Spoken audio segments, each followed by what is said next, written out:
that are here, hoteliers, stakeholders, residents, and city staff. I'm pleased that you could join us this morning for this presentation of our long-term strategic plan on how we'll move tourism forward in Morro Bay that benefits business owners and residents alike. Carl was chosen to be the best candidate several months ago and has been doing outreach to several groups here in town. He has developed marketing strategies, planning, tourism economic analysis, and measurement for tourism destinations throughout the country. Most recently, he's developed programs for destinations such as Pismo Beach, Paso Robles, and Lake Tahoe.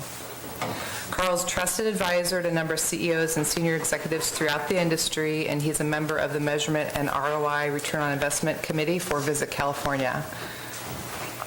If you need copies of the plan, I have them in the back. If you need one and you want to raise your hand, I can have somebody walk one around to you. Otherwise, I think we'll go ahead and let Carl start. I'm really excited for you guys to see what he has to talk about.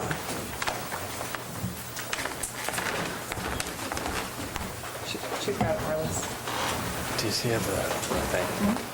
Good morning, Mr. Chairman, board, staff, attendees, and the residents of Morro Bay. It's a real pleasure to be here today. This has been a really fun project, but a very interesting project, and one that I was really excited to be a part of.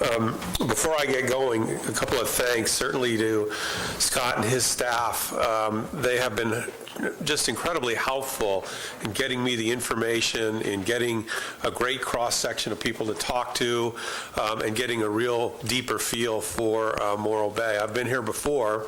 I've been in this room before, but this is a much funner time than the last time I was in this room. So it's a real pleasure. And so what I thought we would do today is I'll take you through the overall strategy, and we want to review the Morro Bay destination strategy. I'm going to look at present to you three phases of the strategy, sort of the thought process behind this, and then I've got some closing comments and things for you to think of. And then what I thought we would do is let me go through the presentation, and then we'll have a free-for-all on questions, and we can really get into it, roll up our sleeves and do that. Some of the things you're going to see in the plan your staff is already doing, which I think is terrific. And I think there are things that as you implement, you're going to build on, and new ideas are going to come forward in a lot of things that you are doing. A couple of notes from me as the consultant. The first is you guys have an excellent base of land and water tourism assets. There's no question. When I look at what you have, there's so much more than a rock and three stacks. Which I know a lot of people know you for, but as you really get into this place, there's a lot of neat things that are here. You are definitely a niche destination within San Luis Obispo County and within the Central Coast, but that niche is defendable and expandable, I believe, with a focused effort and a very competitive strategy. But to increase the competitiveness, you're going to have to leverage all your assets, not just recreation. You've got a tremendous amount of assets on the arts, culture, and environment side that I think have to come more and more to be integrated into your tourism positioning and messaging. You are probably the dominant provider of outdoor recreation in this county, and perhaps one of the areas throughout the Central Coast. And I don't think people know that in a big enough way. When I look at what you have, you are a dominant player in outdoor recreation, whether it's land or water-based. There's a great opportunity to tell the story of Morro Bay, and I think that's a very key piece, is there's a story here. There's a story that among your local residents and visitors that creates a connection that is really hard to find in a lot of tourism destinations. You have this unique size, and you have this unique ability to connect on, with your local restaurants and all the rest of that a lot of places don't necessarily have anymore. And I think that's a unique opportunity. I don't think you're limited by your lodging base. I mean, we always want what we don't have. And destination after destination I've worked in, it's like, if we only had this resort or that B&B or this and that, I think you got a good base, and you got to work with what you have. And if some of those things come along down the road, that's all the best. But you work with what you've got. And I think a lot of it, the stakeholders are only limited by your mindset. This place has so many good pieces to it, but sometimes you need to look at it in a new and fresher way, and I hope I can open that door for you to think of things in a newer and fresher way, because that's really ultimately what makes destinations competitive, is creativity. And if you can harness creativity and engage creativity and bring creativity to the marketplace, you're going to be increasingly more and more competitive. You can't just rely on assets, and I'll get into that a little bit more down the road in the presentation. And finally, the destination is well positioned to compete in the Central Coast. You should take no quarter. I mean, you guys are very competitive, and as a niche, you will be even more competitive. So in looking at how do we make destinations more competitive, there's two sort of fundamental questions. Is where does a destination want to be, and where does it want to go, and what's the best way to get there? If we look at what we have today or where you are today, where do you want to be in 3 years, 5 years, and then how do you get there? And then secondly, do you have the internal capabilities to match that? Okay, because great ideas are one thing, but the internal capabilities, and it's just not on staff. I want to be very clear about that. That's the industry. That's the lodging side, the restaurant side, the downtown side. All of that incorporates capabilities, and everyone's got to work together. You've got a small community. You can put everybody in a room, and, buy plenty of pizza and beer to get everyone to come to agreement on things, but that's essential. You have to have everybody working together to maximize your internal capabilities. The scope of work is three-phased. First phase is what I call understanding. That's understanding the place and the destination and the people and the community. The second is actually creating strategy, and I think Scott alluded to that. This is not a mechanistic approach. This is a creative approach to developing strategy that makes you guys ever more competitive. So let me start real quickly with understanding, and the first part is a tourism overview. And I'll start with the county and then move more specifically into Morro Bay. When we look at San Luis Obispo County, there's been consistent growth, since 2005 through 2016, and this is travel spending, and you can see that there's been very, very consistent growth. But when you look at it compared to some competitors, when we look at the changing share of spending between 2006 and 16, you can see San Luis Obispo County has basically not changed that much, pretty much the same, where Santa Barbara County has seen a slight increase, and Monterey County a slight decrease. You guys have kind of held your own. So the market hasn't been incredibly volatile in terms of where spending is happening. Santa Barbara has a little bit of an edge, but San Luis Obispo County has been fairly consistent in its share of travel spending over the last decade. When I look around the county, there's some clear positioning that some of the other parts of the county have. Paso Robles is, wine and horse country. Pismo Beach is beach recreation, and huge emphasis in the OHV park there. And City of San Luis Obispo is a very urban experience with the university. Atascadero has a very strong little hometown vibe, and then the unincorporated area really focuses on Highway 1 and Hearst Castle. So everybody has sort of their personality and their place within the county. When we begin to look at Morro Bay, I think it becomes a little bit more interesting, and that is obviously the focus of the presentation today. I think the first takeaway is recognizing that Morro Bay is a niche. Okay, it's not the dominant player in the county, it's a niche. But niches are good things, because niches can grow. Niches are defendable, and I'll come back to this over and over in this presentation. But you guys are clearly a niche. You get about roughly 10% of visitor spending within the county, and again, I think that you are a very, very viable product and experience within the county. Seasonality is very predictable for a coastal destination. You peak in the summer. Everybody on this coast not starves, but is looking for business in the first quarter of the year, as well as November. This is not unusual. I've seen this from Ventura all the way up to all the way up the coast to Mendocino. So I've seen this trend line, and it's very, very familiar. When we look at your occupancy, you are below others in the county, slightly above San Simeon area, but consistently below. And again, I think that talks to a lot of opportunity. Part of that I know was related to Highway 1 closure and so forth, but again, I think it's very opportunistic for you as a destination.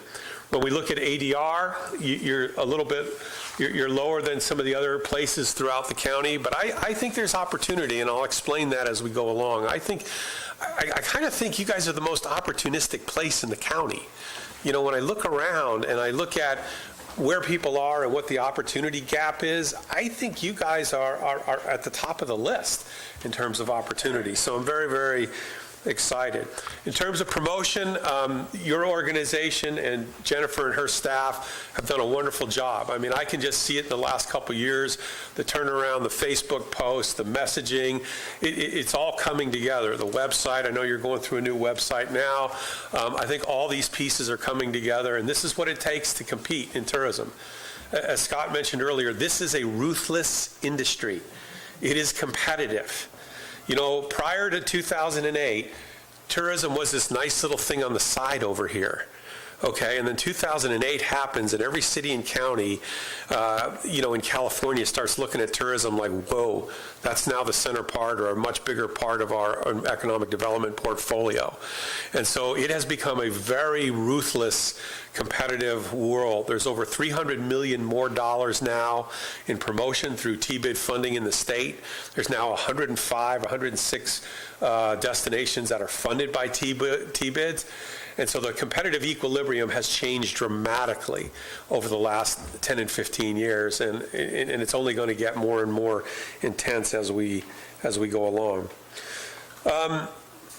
In terms of your assets, and again, I'm not going to get into the detail of all of these. You have them in front of you. They're in the report. I really want to focus on the opportunity. You have an opportunity to improve the competitiveness of the destination by reimagining and leveraging all your assets, not just your recreation pieces, but all your assets, and effectively positioning the destination and communicating your unique persona to consumers, which will increase demand, revenue, and at the end of the day, taxes during targeted times of the year. There's no reason why I don't think you guys can be successful in what you want to do. You've got great demand certain times of the year, and that's going to continue. The opportunity exists to begin to grow other times of the year with other segments. So when we look at creating a strategy, let's sort of take these in slow steps as I explain them, because I think this is the central part of what you guys are all about. And again, for years, Morro Bay has been known as 3 stacks and a rock. In fact, last time I was here, I called one of my friends who's a surfer, and I said, hey, have you ever surfed here? And she goes, Carl, 3 stacks and a rock, man. Everybody knows Morro Bay. And, you know, and I've heard that over and over and over. And as I came in on Highway 41, I saw the rock, and I get it. But that's just a superficial level. And it's the opportunities to rethink your assets along the lines of beach, harbor, and land. The community provides a much more expanded portfolio for which to present this destination. Okay, there's so much more than 3 stacks and a rock. And we found this little quote in Newsweek that I thought was interesting.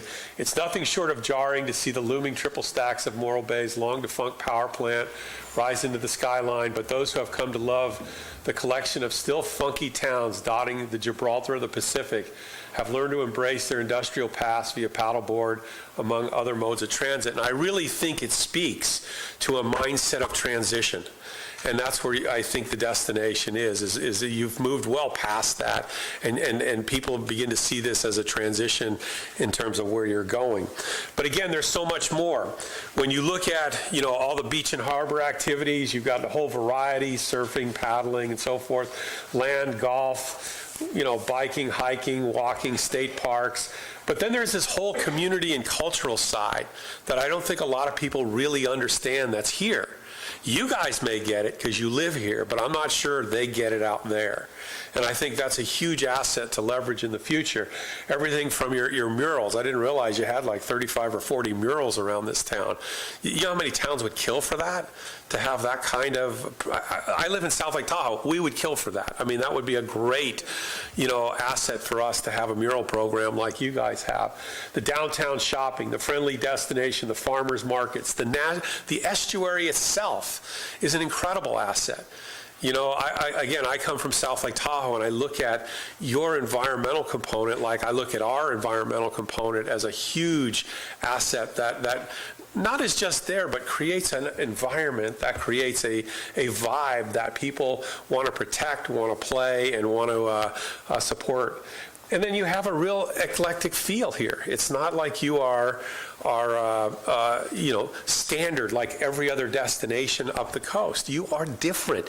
You have an eclectic feel. When you drive in, it's different. So how do we take all those assets and reposition them? The second component in asset repositioning is to accentuate the differences from other destinations, and this is critical. You can't just go out there and say we have recreation, because you know what? Everybody's got recreation, and you're playing to their strength. You have to move the playing field to your strength, and your strength is all about feel, okay? It's important for stakeholders to think in strategic terms about the differences of the destination. Remember I talked about you being a niche. The way niches compete is be different. I'm going to give you a little consultant secret. There's really two core marketing strategies in this world. You're either the low-cost provider or you differentiate. And you don't want to be the low-cost provider. So you have to continually look for ways to be different and communicate what those differences are.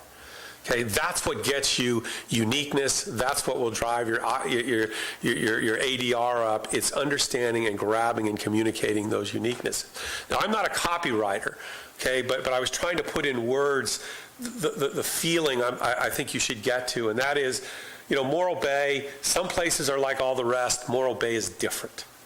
Begin to communicate at that level. And again, I'm not a copywriter, so please excuse my feeble attempts. There's much slicker people that can write better stuff than I, but also a little different that feels right. Begin to lead with your points of difference. Not we have recreation, or we have fishing, or we have boating, or we have, you got to lead with what, begin to tell people that you are different as a place, and then you can explain all those other great things you have, but you have to create a clear point of differentiation between all the other competitive destinations within the county and certainly within the Central Coast region. And you have that, okay? It is defendable and sustainable, okay? Nobody can say, no, you aren't, okay? Because you are. Nobody can say, you're not that, because you are. And it's sustainable. Okay, nobody's going to be able to copy this kind of thought process. Most of the destinations within the Central Coast, their die is cast. You guys have this ability to say, hey, look at us with a different eye. Okay, we are not what we used to be. We are something very different and very cool. Come and check us out. Like that old, try us again for the first time. The old Kellogg's campaign. So again, I think the more you lead with, hey, we're not the same old. We are a different place. Our community's different. Our passions are different. We live our passions every day outside, but we are different. Driving up and down last night, looking for a place to eat, I'm still amazed that you have, one or two chain places here in downtown? That's just unreal. You just don't see that. You got all these local, I had breakfast at Carla's today, and I had tacos last night at Mi Casa. I mean, you have this in spades. You may be used to it, but you know what? Out there, they love this stuff. They love that you're different and you're authentic. And that's your competitive advantage, is being different and authentic. So how do we take that strategy of being different and communicating the differences and creating a vibe and communicating that vibe, and how do we take that and integrate it into a strategy for action? The first thing to understand is the best organization to create awareness and brand positioning is Morro Bay Tourism. Okay. With that, the best organization to book a room are the lodging properties. So you've got to understand the clear role and differentiation of each. Tourism is really good at creating that upper end positioning, that uniqueness, that branding, that telling a story, and getting people to that website. You guys on the lodging end are the ones to, develop the right package pricing, the right amenity packages and so forth that people are going to want to buy. So it's, again, working together, but you got to get people to the top of that funnel. Now, the key is drive the website. Okay, if there's one thing you guys as a board should be looking is how are we driving the website year over year? Okay, this is a 20% growth click that I put up there, and I think I've got some numbers in the report that show what that could drive, but that clearly is the one thing you want to ask. Is it going to drive our numbers? And I don't mean fake numbers. Okay, I mean real and authentic numbers, not, hey, we're going to do a promotion and blow it out and everybody shows up on your website. No, I'm talking about grinding it out with stories, with real content, with real solid growth, with people that are building a connection to you guys. I said that's the way to do this. And believe me, I've seen destinations gimme up their website numbers all over the place, and you don't want to fall into that track because it's hollow numbers. You want real sustained growth, but that is a key indicator for everybody to watch. And here's how the strategy works. It's a little small, but I'll walk you through it. The first thing you want to do is you look at all the advertising, the tools, the branding that you have. You have your target segments, whether they're geographic, demographic, seasonal. They're understanding their return to visit. Drive them to that site. Okay? And the site is, and Morro Bay Tourism is really good at getting first-time visitors. If I got into it, I'm sure your first-time visitor rate is probably 60 to 70% coming through the DMO.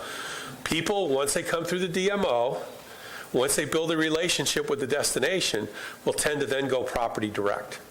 Okay, because they know where they're going to stay. They don't need to sort of search out. They've been to the destination. Oh, I got it. I love the place. So the DMO is actually incredibly important to building that first-time visitor and trial to this destination. And then once they're through that, they'll book a vacation, either property direct or they go to their favorite online travel site, whether it's Travelocity or Expedia or whatever it is, and it'll go from there. And they either convert to a day visitor, an overnight visitor, and I am a fanatic about overnight visitors. Okay, I really think it's critical for destinations to focus on overnight visitation. I know that's a little bit different if you're downtown and you're looking for retail sales, but I think with tourism funding, you really have to look at how do you drive overnight visitation. And there is a crossover. There's a little bit of crossover in between, but I think your focus and the focus of the effort is designed to drive overnight visitors. And right now you have a very nice competitive advantage. And what I did was I looked at your pricing versus your ratings on TripAdvisor. And I looked at Paso and Pismo, and compared to you guys, you have a nice little pricing competitive advantage here, but your ratings are just minimally below these other places. Okay, so I think you have a nice exploitable opportunity to say we have this competitive pricing, but that alone isn't the message. That alone can't be the message. The message has to be, we are this cool and different place with a different vibe and a different thing, and we have competitive pricing. It's those two working together that increase the interest and overall demand in the destination. And I think you guys right now are at a very sweet spot to take advantage of this. And again, I think that it's very doable, very defendable, and very deliverable. When we look at visitor benefits, you have certain attributes, culture and values, location, price, and value. and it translates into a diverse recreation experience, price value, and a unique place.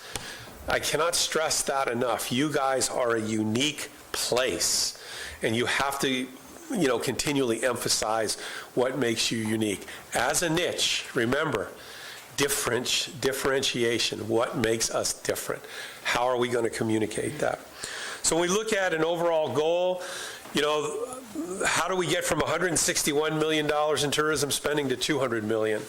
I think you can look even further down the road, $250 million. But I think you have to not lose sight of that macro picture, because at the $161 million where you are and the $200 million you'll be, that's going to drive a lot of revenue, drive a lot of taxes, and I think that's sort of the way you want to begin to look at it. Look at it from that macro perspective. You are in the revenue game. I know everybody likes to think they're in the room game or they're in the sell ticket game, but you are in the revenue game. And I think that's wasn't it that old movie, Show Me the Money? Well, there's a lot of truth to that in tourism too. So, implementation. How do we transform the destination? Now, in the report, I have all these different areas. There's specific action strategy, specific action steps, and specific measurements for everything. But in the core, in trying to sort of save time, I've focused on just some of the strategy areas for each of the implementation steps. So I'm going to go through these in a little bit of a lighter form, but the detail, I think, is there in the plan. And really, I've looked at it and developed 4 sort of core areas: the destination and product development, destination marketing and promotion, leadership and alliances, and then finally organization. Okay, and I think those are the core things that you need to implement in order to improve your competitiveness. When we look at the destination and product development, signage, I think there's a huge opportunity to improve the highway. I talked to a lot of people when I was here, and a lot of people, and I agree, the highway signage can be way improved. Now, Caltrans will tell you no, but don't let that stop you. You keep going and going and going to different levels above the district person here. And again, I'm just being facetious. Maybe you have a great Caltrans person here, but typically that's a challenge in changing highway signage. But I don't think the signage you have leverages what you really are, and I think there's opportunity there. The second piece in product development is art and culture, and this is something that. Look at this as research and development money. The more money you can begin to put into arts and culture for the community, and I don't mean just sort of throw it out there. I mean really targeted. We want to expand the mural program, or we want to do this kind of program or that kind of program. Those are things that bring out the culture and values of the community. And those are things that make you different. The more you can bring out the culture and values of the local community, the passion. Everyone I talked to, I must have met with 10 different groups when I was here.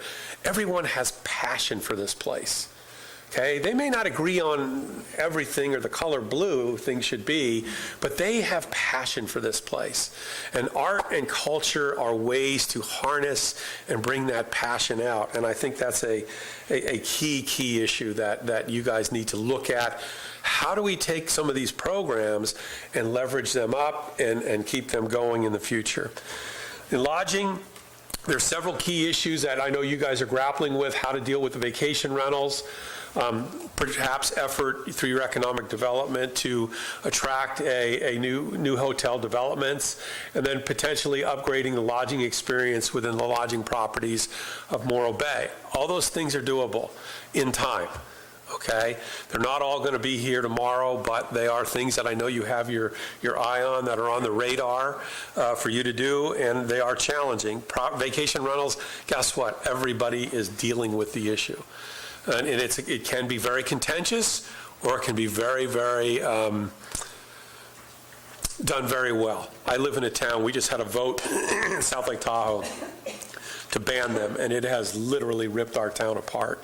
And it'll be ripped apart for a generation. It is bound for court. It is, it's just ugly. There's just, whatever we do, don't do that. Okay, just do something else. That's all I can tell you. efforts to attract new hotels. The economics of those projects and those deals will dictate where and when that happens. But I don't think you can sit there and say, well, we can't become this until we have that. I think that's a losing strategy. I think you have to sit there and say, this is what we got. Let's find the people that love this. Let's find more outdoor recreation folks who they live outside. They don't care. You know, they want a nice place and all of that, but I think you have to match that up a little bit more in your marketing and in your strategies. And then upgrading the lodging experience with individual hotels, there are believers and non-believers. And as those that get that importance and need get more business, the market sort of sorts itself out and is reflected in pricing. And guess what? Visitors know it like that. And so again, those who get it will want to get it. Continuing on, the environment. This was a piece that really surprised me, is how much passion people had for that estuary and protect it. Okay, and it goes to, you know, the core of who you are.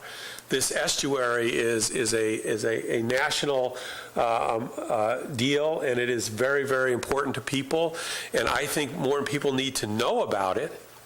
But I think more and more people need to be enlisted to help protect it. Okay, and I think environment and tourism work like this now. In the old days of tourism, environment was here and tourism was there. I don't think that's the right recipe, and it hasn't been for a long time. The recipe is this, is bringing that environment in and educating people, being a catalyst to educate people about the estuary, how to take care of it, how to behave around it, how to enjoy it without, you know, mucking it up. We've seen, you know, just recently in the press today what's happened to the national parks with the shutdown and all the rest of that. There's an opportunity for tourism to be a huge catalyst. Not saying that's going to happen here, but there's an opportunity for tourism to be a huge catalyst to educate people about what a special place this is because of the estuary. And we've done this in Lake Tahoe. I will say that. We've done a very good job of educating people. We believe in two things in Lake Tahoe: protect the lake and outdoor recreation. After that, we disagree on a lot of things, but those two things, and very similar to here, protect the estuary. Tourism can play an integral role in that, and I think that does very well for you. Recreation is obviously an integral part of Morro Bay's competitive advantage. You have land and water-based activities that define the destination. I think you're the market leader. When I look around at other parts of the county and to a larger degree the Central Coast, I think you guys have a leadership position in outdoor recreation. From where we're standing, pick what you love.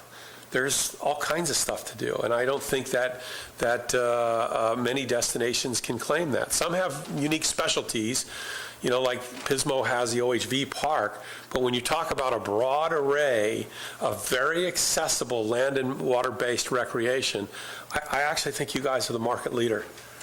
And I don't think everybody knows that. Positioning. I think this is an important piece here. Positioning the destination to potential visitors is absolutely essential. And this is what I talked about before. You have to see, you have to present this destination as a more interesting place to be. Interesting for all the reasons we've talked about: the environment, the art, the culture, the recreation, the passion of the community. And we'll talk about that a little bit more in depth here in a second. I think those are the things combined with recreation, leveraged with recreation, create a very unique place in the market for you guys to stand. It's not just recreation, but you have so much to build on with recreation. I think rethinking and repositioning the destination along those lines makes a lot of good sense. The other part of it is bringing in that eclectic feel of the destination. I know in some marketing circles that's soft, okay? It's not a definable thing, but you know what it is. Okay, eclectic and feel and vibe are really the new frontier of tourism. Most every destination in California, and believe me, I've worked at many of them, have very similar asset base. They've got hiking trails, they got biking trails, they got a lot of things. but its personality, its culture, its values, its feel, its vibe that really make a place unique and make somebody want to say, you know what, that looks like someplace I got to check out, or you know what, that's someplace I got to go back to. I told Jennifer I was ready to move here this morning, so that's how much you've got me hooked. Branding. Continue to develop the Morro Bay brand as a way to distinguish the destination, but also work to define the brand by working in some of that positioning that we talked about. Okay, the brand has to be explained in much broader terms with eclectic feel and environment and culture and art and all the rest. People have to get it all different ways. And then finally, storytelling. It's not about advertising anymore. It's about telling a story. It's critical for you guys to dig deep into the destination and the local culture. It's not about what you have. It's about who you are is what connects with people. And here's sort of a storyteller model we use. It's connecting local culture and experiences. The DMO acts as a storyteller.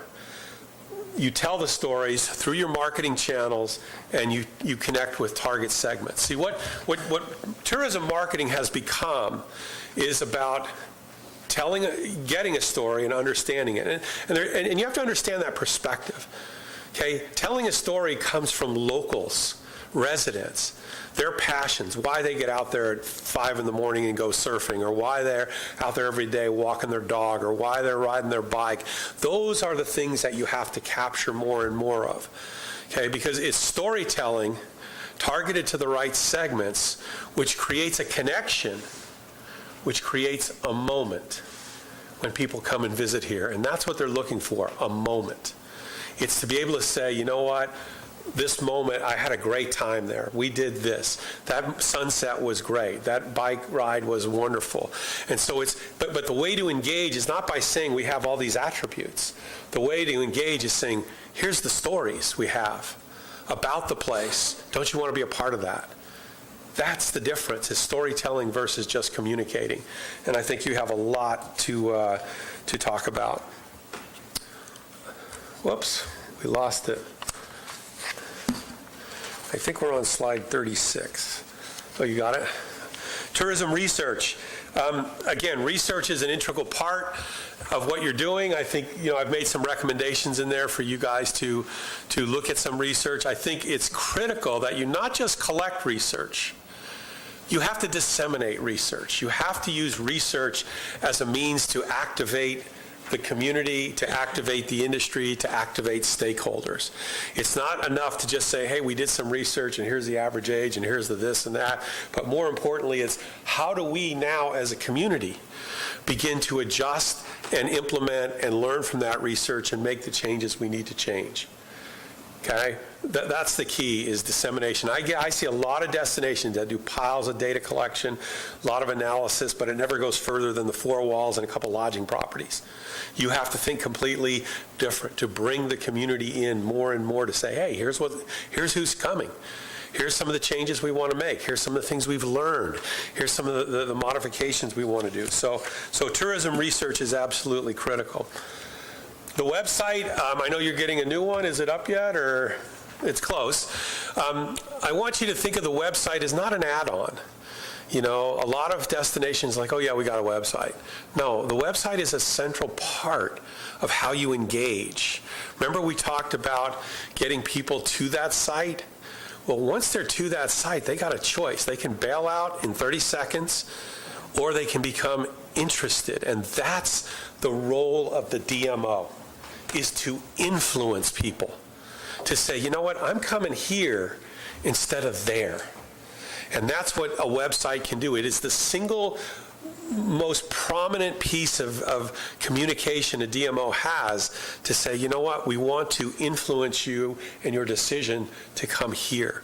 So it's not just an information piece, it's an influence piece. Are you influencing people to dig deeper? Where are they digging in the website? Do you need to make changes in photos, in layout, in usability? All those things you need to continually look at and monitor so that you are better able to influence influence people to say, you know what, I'm going to Morro Bay this time. I've heard about it, and you know what, it looks good to me. And I think that's a key thing that you guys as a board can always challenge and ask about. Hey, are we influencing people, in the website? Are we urging them, are we influencing them to go deeper to different areas and so forth?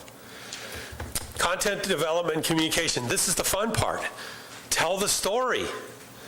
Okay, tell all the stories that you have hidden in these streets, hidden on that wharf, hidden on the Embarcadero, hidden in those bike trails, hidden in sea otters, hidden in rocks, hidden in all of this place. You guys have great stories, and I see them. Jennifer starts posting them on Facebook, and I'm like, yes, yes, yes. Keep doing that. But you guys all do that, not just the DMO. Everybody should be doing that. Take the lead. You guys in lodging, same deal. Tell the story, not just of your property. The property is a means to an end. Tell the stories of this place, and you have great content. The key is just to implement it further and further. In market communications, I would be remiss if I didn't talk about the need to continually update the local community, whether it's your city council members, whether it's local residents. It's key to keep them in the loop of what's going on, particularly as issues become more and more challenging, particularly the overcrowding issue, which you're not alone. Every destination on the West Coast is dealing with it.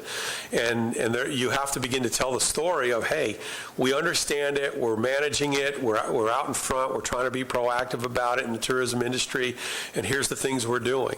As well as, hey, we are telling the stories of the destination. We are trying to do this, this, and this. I think that's absolutely critical, to communicate with the local community as if they're partners. Maybe not intimate partners, but partners nonetheless that you want your arm around.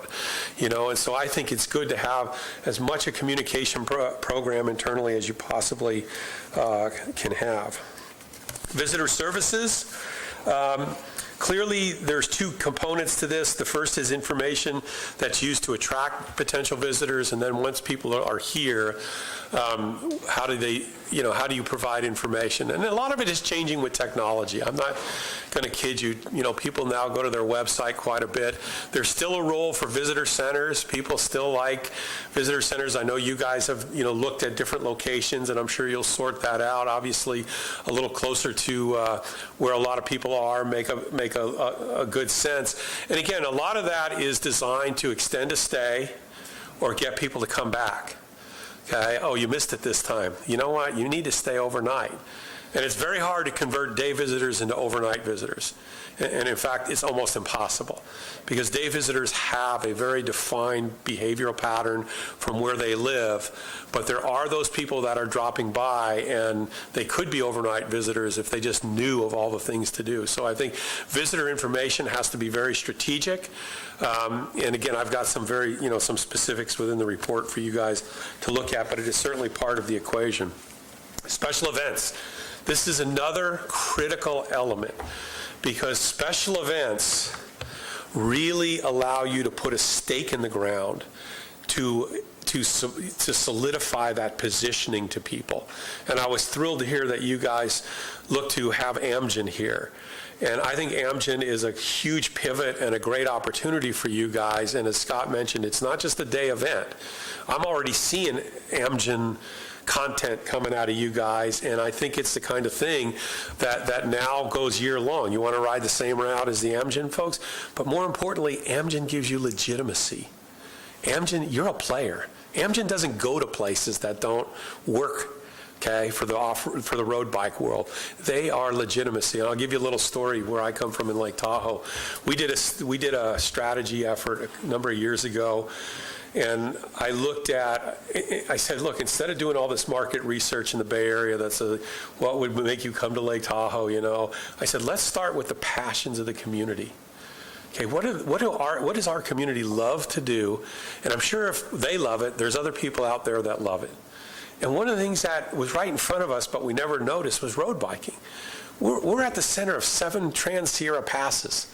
And, there's $5,000 bicycles and bike carriers and all the rest of it. And we finally were like, whoa, wait a minute. And we already had 2 successful bike events around the lake, but it was always, this bike thing over here. It's not this big shiny object. And one guy who says, you know what, we ought to hook up with Amgen. Well, we did.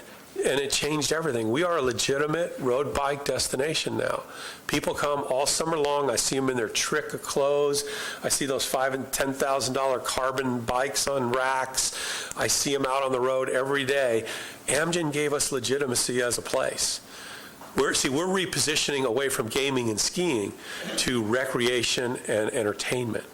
And Amgen was a great opportunity. And you know who was great? The women's Amgen tour was even terrific. The photography, the time of year, we have them both back in May. We get them every year now, and they're part of who we are, and it has transformed our destination and re-solidified the positioning in the marketplace that we are a serious place for road biking.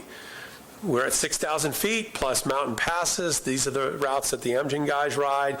Go try yourself, But Amgen is a terrific opportunity for you guys to solidify that position. Same thing with your special events. Look at them strategically. How do they fit together? And I'm not talking about pancake breakfast events. I'm talking about revenue driving events. And if you really want to study an area that has events figured out, look at Reno. Reno has done a wonderful job of taking events that start in May. They go, one ends, one starts, one ends, one starts, all the way over into November, and events have become an integral part of their marketing strategy. So when you look at events, take a step back and look at it and say, how does this fit with what we're trying to do? Okay, how does it fit with our positioning? How does it fit with us, further solidifying the fact that we are this niche and we want to be different? Don't just do an event. Think strategically about the events and how they fit.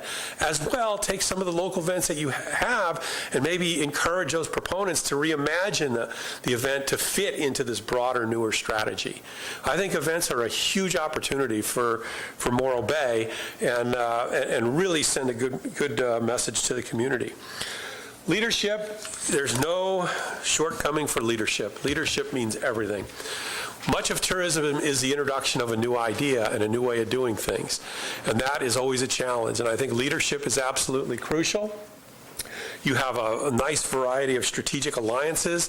I think you can further deepen those alliances, particularly on the arts and culture side and even further on the environmental side. I think there's a lot of opportunity to develop more and more partnerships. And again, it only is limited by your creativity and the fact that you want to extend your brand and your positioning. And then finally, organization. And this is a balancing act. It's making sure that you have the organization to implement the strategy. Okay, and again, I'm not going to lay it all off on Morro Bay Tourism. It's the rest of the community that has to engage, has to participate. When Jennifer sends a request out, you got to get people to respond. It's everybody is the organization. It's not them and you. It's everybody. Okay? And that's how you balance what the strategy is and how you're going to implement it. And that has to be in balance. If it gets too far out of balance, you're going to have a problem. If it gets too far out of balance with too much staff and all the rest of that, you're going to have a problem. So you have to balance that in a real and meaningful way. Final closing comments. You guys have the assets to be a very competitive destination. But again, I think it's recreation, environment, and culture and personality working together. It's no one alone. I think to be successful, you need to think a bit differently about these assets. Maybe you've gotten in a comfortable place where, we're a fishing village, we're a boating place. I think you got to stretch your thinking a little bit. And I think there's huge opportunity. And again, I think that the more you think of yourself as a niche and want to clearly define your niche, the more competitive you will be. And you're only limited by your own creativity. So if you stay in a box, Morro Bay has always been this, you're not going to be that competitive. if you get out of that box and say, you know what, we're a niche and we can do whatever we want, and we want to do whatever we can to be supportive of that niche and grow that niche, I think you guys can be ruthlessly competitive in a very ruthless industry. So those are my comments. I'm here to answer questions and thoughts and spend some time with you guys.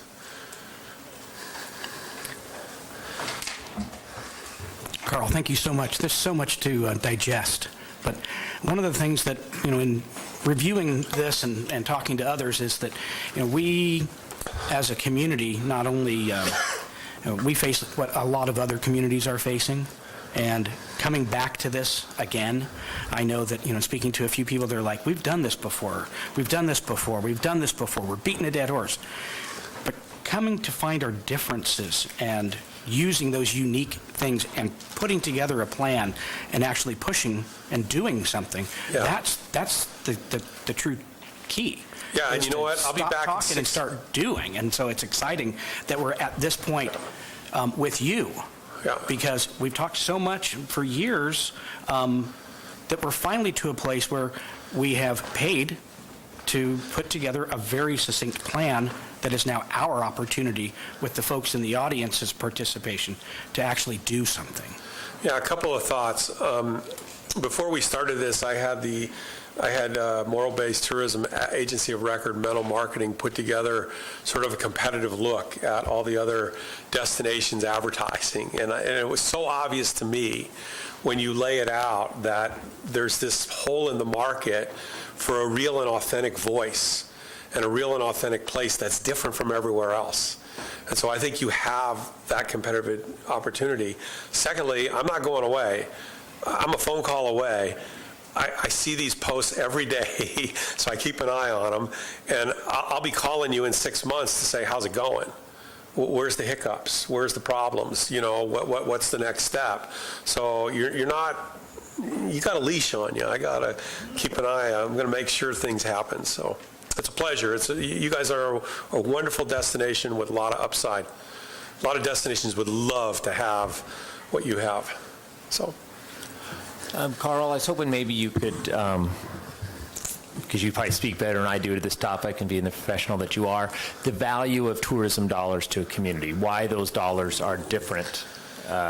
What makes those dollars different and those tax dollars different? The beauty of tourism dollars is they flow into the TOT budget, and the TOT budget is a general fund item. So it really is probably one of the few places that a city council has discretion to say, hey, we need to put some money into this emergency issue or this key issue that the community wants. So the flexibility of those dollars is absolutely key.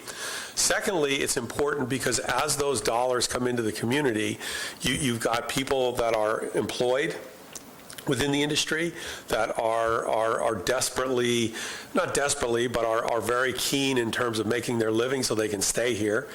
And so I think that's another element. And then you need money for those that own some of these facilities so that they can continually reinvest and upgrade and make the destination competitive. Additionally, it's not like you have a wide portfolio of other economic development interests. Okay, and so that being said, we all wish we were a satellite office of Microsoft or something like that. That just doesn't happen. So you have this card, and so you have to maximize the revenue, and that's really what this strategy is designed to do: is maximize revenue, get those ADRs up, which generates more tax dollars by positioning the destination differently, and then looking at other times of the year to say, what could we be doing out there today? Who will come in chilly weather and play and do that thing? It's not easy answers, okay? But that's where you have to go.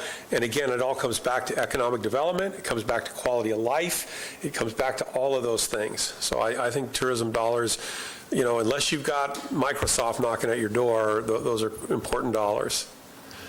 If I can expand on that a little bit, talk about ruthless industry, but what tourism does also is those people that are earning Microsoft money come spend their money here. No question.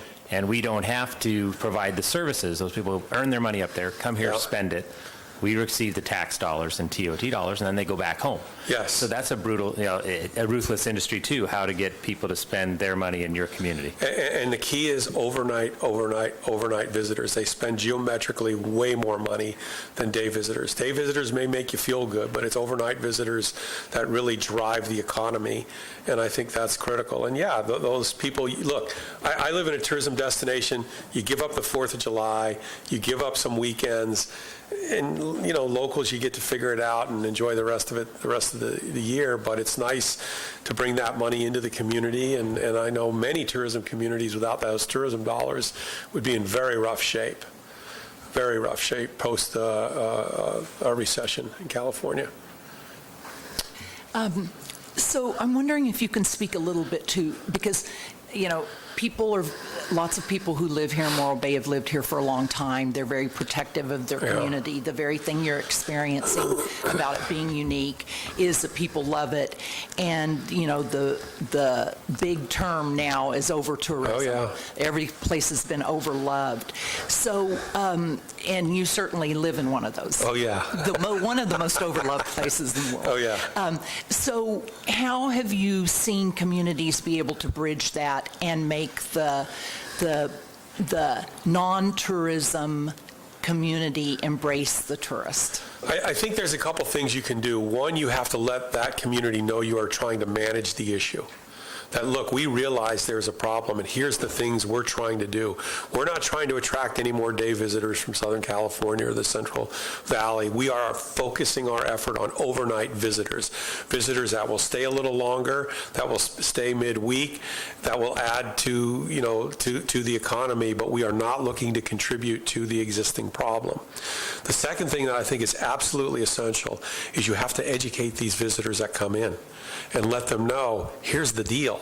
We love you here, but, and tell them the truth. You know what? If you're going to come here on a Saturday in July, it's packed.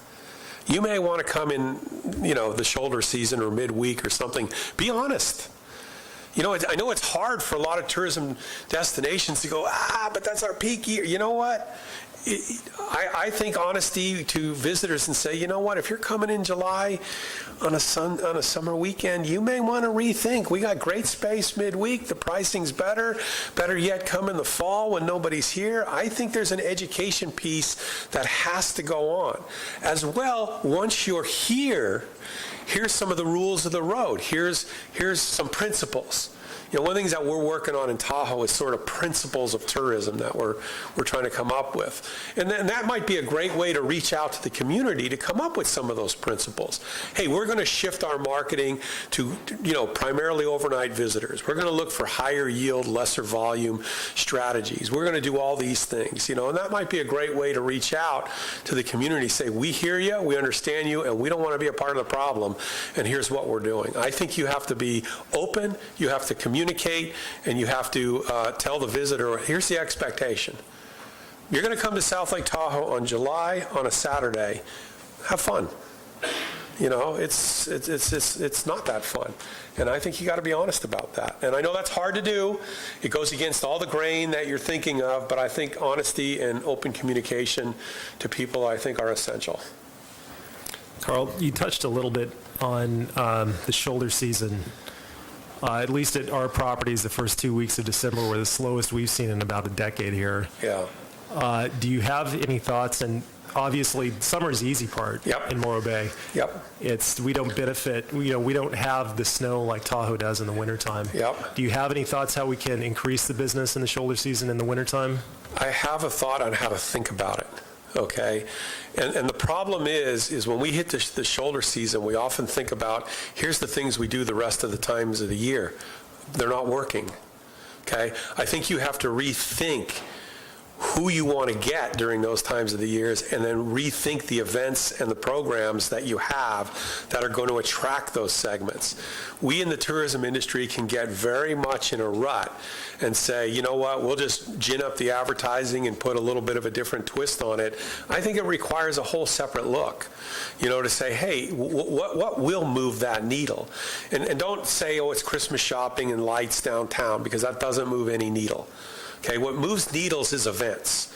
People self-identify with events. People will go hungry. They will eat nuts and berries because they align with an event.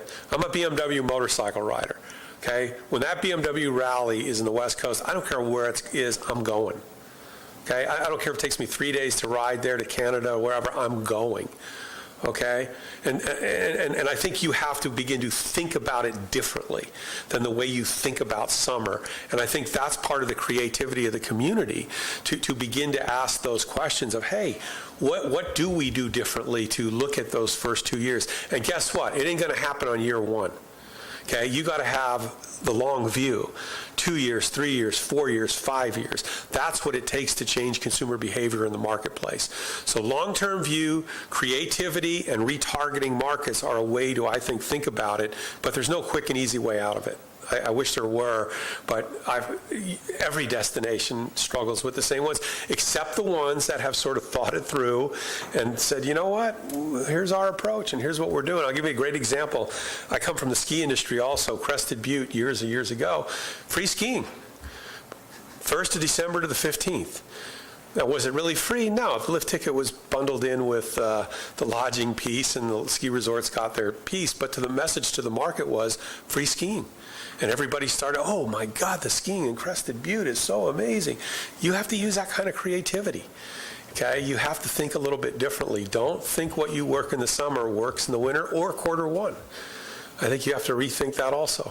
So it's doable, but it's challenging and it's long term. But that's what a strategy is about, is thinking long term. Well, Carl, you gave me kind of an aha moment. Good. And I don't know how to market it, so we can all think through as a group, is we do have a unique situation in that our weather doesn't change that much. I'm new to the area, and it just fast. Yesterday was not different than a day in July to me. It wasn't a whole lot different yesterday's weather. So how are we going to get that out to people?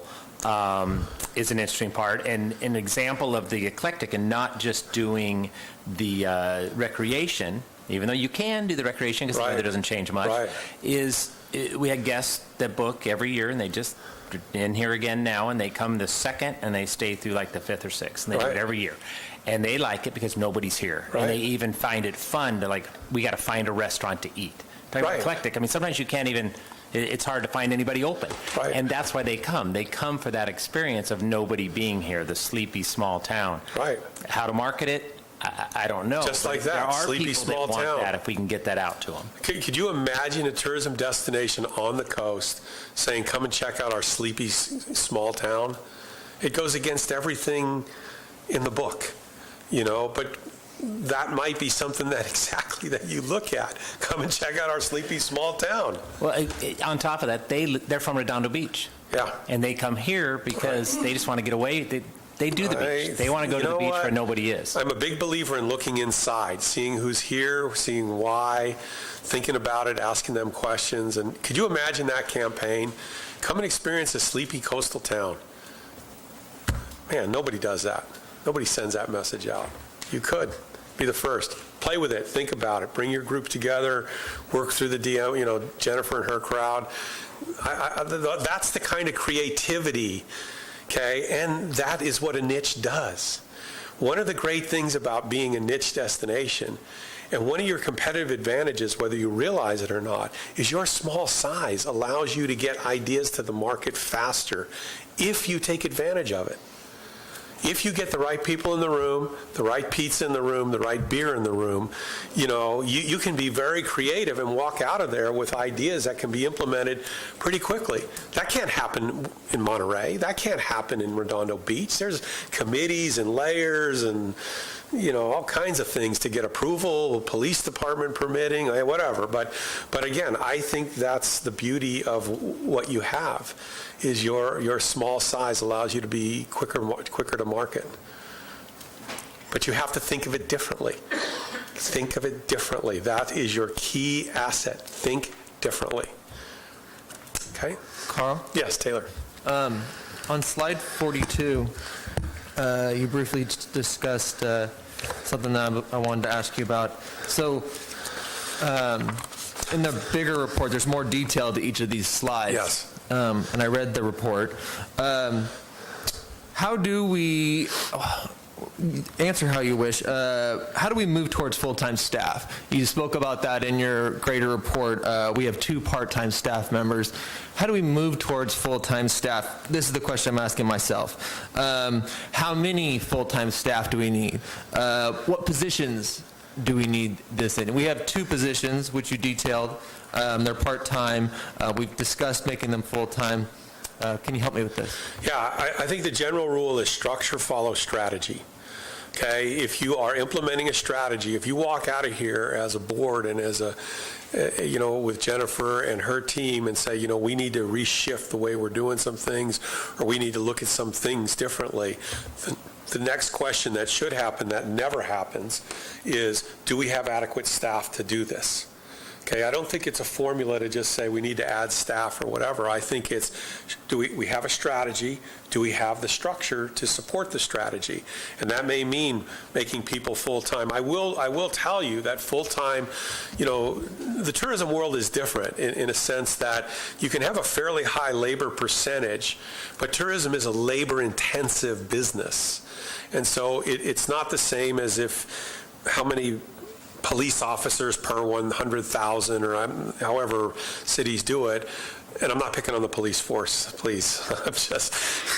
I'm sure they're adequately and get their needs taken care of. But I think you have to look at it and say, can we be more productive on the increment if we have a full-time person dedicated to this, that they're going to eat, live, and breathe what we do? And I think that's probably the best thought I can have. You can also benchmark against other communities similar to size and budget and say, what do they got? And I think that's another way to look at it. But I think it fundamentally always comes back to what's the strategy and do we have the structure to implement? If you're going to focus on content, that may be a full-time, I don't know if it is or not now, but you may need a full-time person whose job it is to crank content out continuously. Or you pay for it outside. Costs never go away. They just get shifted, internally or externally. Okay, and you have to decide as a board how you want to look at that. Okay, my next thank you. Yeah. My next question, on slide 33, referencing page 32 from the report, you're discussing branding. In the greater report, you had a footnote that we need to look at our millennial footprint as part of our branding. Can you go further into that for me? Yeah, I think the millennial question is the way I sort of think about it, is one that most destinations struggle with. In the sense, we're so used to targeting baby boomers, but I think it's critical for destinations to begin to attract or focus efforts or dollars or messages on the millennial world, simply because you want to build loyalty with that market. Because if you don't build loyalty with that market now, you're not in their decision set as they grow older and their lives settle down with families and all the rest of that. We do a really good job with that in South Lake Tahoe, I will say. We just had a huge event called Snow Globe. I don't know if you've ever heard of it, but it's this massive event.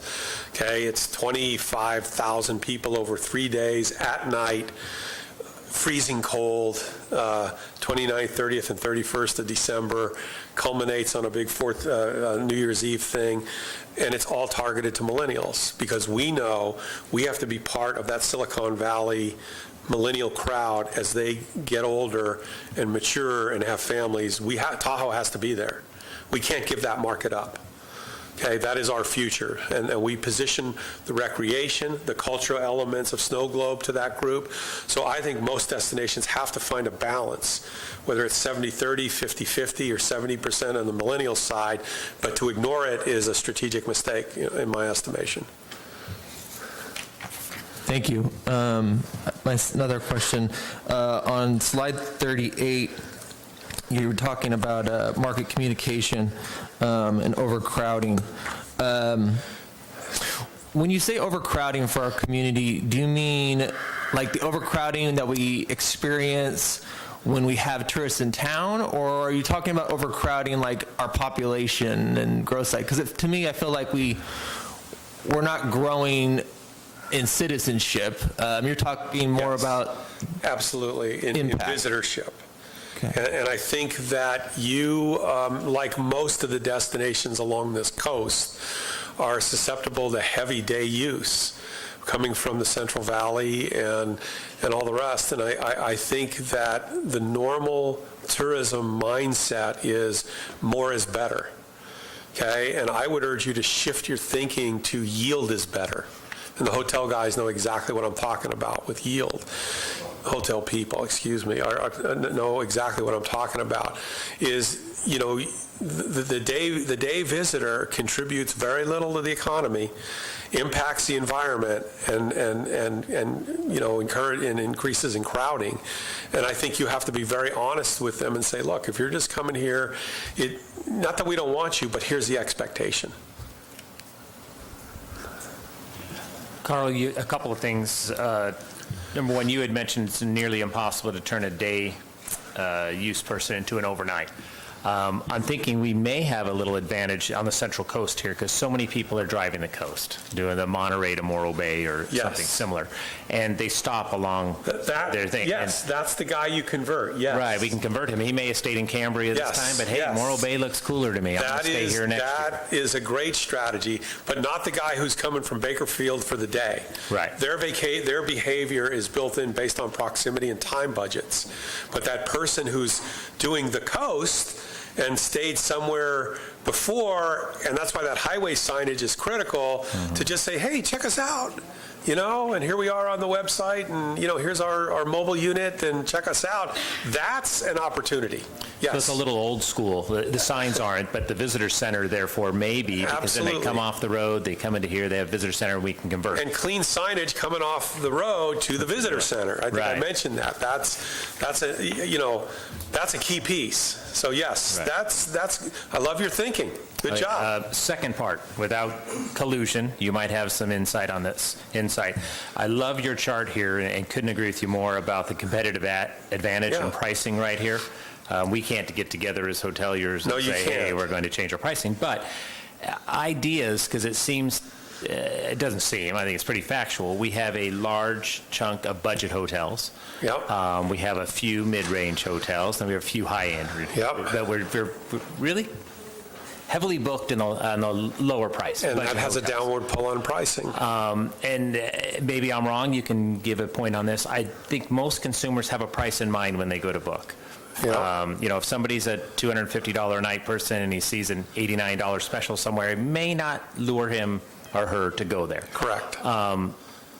But how do you change your competitive advantage pricing without collusion? I mean, how does this happen? You know, I had the same question in a destination I was at 2 weeks ago. And you have to begin to present to the lodging industry the opportunity cost of doing the same thing over and over. You guys can't get in a room and collude. That's an antitrust violation. But you could do a study that says, you know what, here's the opportunity cost if we don't move rates up. We're losing X amount. I did this study for the casino industry in Tahoe a couple of years ago. You guys are leaving millions on the table because they were pricing for a casino, not like a hotel prices. And again, I'm not trying to tell them their business, but there is an opportunity cost if you stay at the levels you're at. Now, everybody can read that report and react differently, but I think you begin to lay that out and individual property owners get it. The other thing, too, is you have to begin to appeal to that person that gets your positioning. Okay, that doesn't mind paying a few more dollars, and they look at low price places and they go, it's not my cup of tea, and not that they won't get their end of it, but I think the more enticement you present on the upside, the more opportunity the middle and upper tier of the market have room to grow price-wise. The supply situation dictates a lot of the demand, but clearly, you know, you have an opportunity to tell a great story, and here's the pricing, and, you know, when pricing gets below a certain level, people are like, you know, we'll see, just like you said. So I do think there's some strategies that you can do. You know, I think one is with the destination as a whole, and then I think the industry needs to not get in a room, but look at what is hire an independent economist to say what's the opportunity cost of not doing this. We just did this project somewhere, and it's pretty fascinating to watch the lodging industry react. So yeah, there's ways to do it. It's strategic, no question. Quick question about the same graph. You had mentioned that, if I heard you correctly, Pismo and Paso have slightly higher TripAdvisor scores. Yes. Is that because the properties are newer? That could be. You know, I look at it from a macro view, and I'm really focused on the price-value equation, right? So if a Pismo has an overall 4.3 rating, and you have an overall 4.1 rating, but there's a 20% gap in the pricing, that tells me there's an exploitable gap to take advantage of. You know, you just have to tell people, here's what the expectation is. You know, I think that's an opportunity for you guys as lodging industry to begin to look at a little more closely and say, wait a minute, how can we communicate some things a little differently that allows us to take advantage of that gap? And most people, you know, they get price value. They run that equation through their head all day long. And I look at it, and I've done this analysis in a lot of destinations, and it's not me. I'm just taking numbers off of TripAdvisor. And you could do it off of Expedia. You can do it any way you want, but it's very clear, and I've seen this in destination after destination, the increment of satisfaction is very tiny for most of the market. Now, you get a big resort on the beach, it's a different ballgame. But I think the cluster of lodging that you have, the increment is a lot smaller than you might think. You might do your own analysis and just see. I think you'll find it holds true. So I think there's opportunity. I really do. Okay. I have another question Yes. for you. On slide 40, marketing, promotion, special events. I feel like in the last couple of years, our TBID and the tourism department has done a great job working with special events, and we've really moved forward in our goals.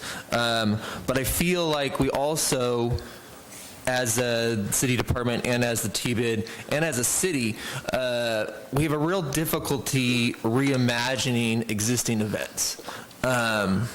Specifically, what is or should be one of our pride and joy is the Harbor Festival. So I asked myself, how do you reimagine an event that has been here for decades and has elements that have always been that may need to change, and in a community that has difficulty seeing it a different way? This is a great question, and it goes to a lot of different things in a destination. And my quick and simple answer is put different people in the room, okay? What happens is you get the same usual suspects, and I mean no disrespect, but you get the same folks in there. You get the same. You know, my father years ago was a very wise man. He gave me a few bits of wisdom. He says, you know, you can have 10 years of experience two ways. You can have it, 10 years of different experience, or 1 year of experience 10 times. And I think there's a lot of truth to that. You can have the same event for 20 years, and it's really the same event for 20 years. But I think if you want to reshape and reinvigorate the event, you got to bring different people into the room. And you say, we got a clean slate. How do we do this differently? Invite the artists, invite the recreationalists, invite the environmentalists in. Bring everybody in and say, look, here's what we want to get. So I think if you want a different answer, you have to put different people, different beer, different pizza in the room, and I think that's one way to get to it. And I would always tap into your community first. And then there may be some key outsiders that you invite to meetings to help stimulate the discussion, but look to change the mix of people. And I think you're gonna find a little bit more creativity. And that's a great example of how do you reimagine an event that's been here for years and years and years. I was following it on the Facebook posts, and I was watching, and I was like, okay, that's a local gig, but I think there's opportunity. I think that's the right question, is how do you reimagine a lot of things you're doing?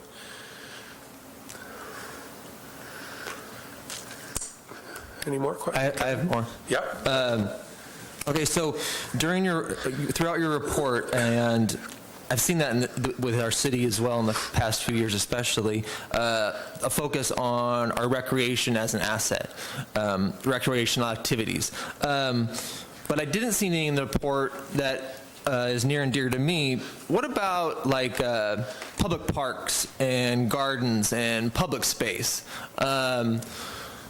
We used to have a Parks and Recreation Department, and now we have a Recreation and Parks Department with a focus on recreation. In my opinion, a low focus on parks. As a tourist destination, how do parks and gardens and public space fall into this balance with recreation? I think you bring up a really good point. I think most recreation from a visitor standpoint is specific activity driven. Okay, purpose-driven recreation. I'm going to ride the route, I'm going to swim the sea, I'm going to hike the mountain, and so it becomes very purpose-driven. I think that parks and recreation are a subtle element of the locals' culture and persona towards recreation. And what happens a lot of times is when you have an abundance of outdoor recreation at your fingertips, this other kind of, let's call it municipal recreation, gets a little bit taken for granted. Not that it's not important, but in the scheme of life, priorities shift and things change. And we're just the same with that. We only got our second park a few years ago because everyone's like, hey, the whole National Forestry Park, So I think that's part of it, is a recognition internally that, hey, this is important to the local community. And as visitors, once they find these things, they like to throw their barbecue up and they like to enjoy those things. But I think that's a sort of a longer term play, but certainly has a place of importance within the quality of life element and as it impacts, visitors and their perception of Morro Bay as a recreation-loving community. I had a question on art. You had that as an asset. You spoke about the mural series often. In our development of our public arts, for example, our mural program or the different opportunities for art in our community, I feel like there is oftentimes a lack of opportunity for new artists. You see us as a tourist community want finished product. Professional murals, a professional presentation to our visitors. But how do we grow artists and the art community if we don't give them the opportunity to try? So from a personal perspective, I'm a fan of graffiti art, but graffiti art is often looked at it as a failure in our system. I look at it as the learning ground for a mural artist. I mean, where does a mural artist come from? Well, how do we balance that? I love your take. I am on the board of directors for the El Dorado Arts Council in El Dorado County, and I'm a huge supporter of art. I think the way you balance it is you have to have a sort of a strategy to it, knowing that, hey, we are going to allocate some money and space to these young artists to get their feet on the ground, because we know down the road those are going to be really important to our community down the line. You have to manage the program and manage the expectation. We had a similar thing in South Shore. We had, graffiti artists doing their thing. And then finally the city said, you know what? You guys can have every municipal box to do whatever, to do your thing on, but it's got to follow these guidelines. And you know what? These kids took them over. Every municipal box, every fire thing, every whatever, and it's enhanced the community. But it was a strategy going forward. And I think that you guys would benefit from a step back and doing a comprehensive art and culture strategy. I think that's a key piece that's missing, but I actually think it's a key piece of your competitive advantage going forward, and I think it's something you want to fuel and invigorate and attract people with, whether they're residents or whether they're visitors. I'm a big believer in art and culture and community, and I think it has to come from different places. A lot of times we in communities define art and culture the same way for 30 years. And I think you have to begin to step back and say, wait a minute, the graffiti artist is just as important or viable as, somebody who's doing a finished mural. We just have to put it in the right place with the right expectation.